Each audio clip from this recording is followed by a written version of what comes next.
آخری بدھ جو ہوتا ہے سفر کو جاتے جاتے بھی سمجھیں کہ عوام کی طرف سے چھوڑا نہیں جاتا کہ یہ چلا جائے، تو کہا جاتا ہے اس کا آخری بدھ جو ہے نا زیادہ صدقہ و خیرات کرنا چاہیے، کہ اس کے اندر فلاں واقعہ پیش آیا تھا، اس وجہ سے اس کی اہمیت ہے، یا اس وجہ سے صدقہ و خیرات ہو رہا ہے۔ سیر و سیاحت کا بھی کہا جاتا ہے۔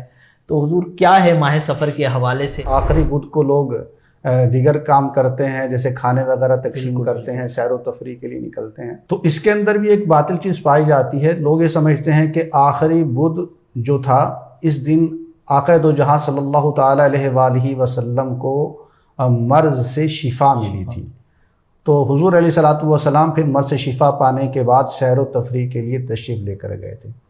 پہلی بات تو یہ ہے کہ یہ بات بالکل جھوٹی ہے اور اس کی کوئی حقیقت نہیں ہے۔ پھر دوسری یہ ہے کہ یہ بات خلاف واقعہ ہے۔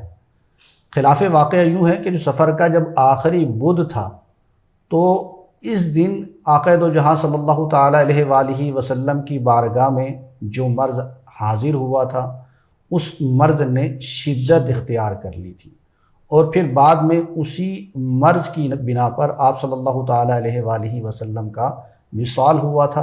ایسا بالکل نہیں ہوا تھا کہ مرض چلا گیا تھا اور آپ صلی اللہ علیہ وآلہ وسلم اس کے بعد باہر سیر و تفریح کے لیے تشریف لے کر گئے تھے۔ تو یہ بات بالکل بے اصل ہے، اس کی کوئی حقیقت نہیں ہے، اور جو لوگ اس کو حدیث پاک سمجھتے ہیں اور اس پر عمل کرتے ہوئے آگے سیر و تفریح کے لیے جاتے ہیں اور پکوان بنواتے ہیں، کھانا تقسیم کرتے ہیں، تو وہ ایک بے بنیاد بات پر یہ سب کچھ کر رہے ہوتے ہیں۔